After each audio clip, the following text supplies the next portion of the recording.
Welcome to the Genius Factory. Enjoy the video. You start by creating your project and importing files.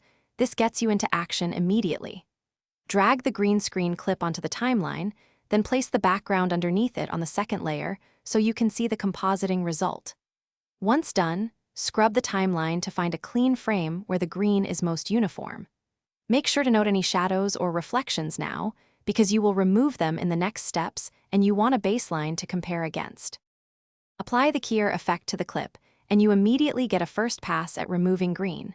Use the sample color tool to pick a mid-tone green. This teaches the modifier what to remove. Then refine strength and spill levels to recover skin tones and remove green fringing. Once done, tweak fill holes, thin, and edge distance to fix gaps and tighten edges. Make sure to toggle the effect on and off to compare and confirm the removal looks natural against your chosen background. Finish by refining color and matching so the subject sits naturally over the background. Use color wheels to match contrast and hue, and add a mask or garbage matte to cut out stubborn green edges or visible stands. Once done, render and review at full quality to spot issues. If the key still looks bad, make sure your source was evenly lit, the subject was far from the green screen, and exposure was correct. These capture problems are why keys often fail, not the software.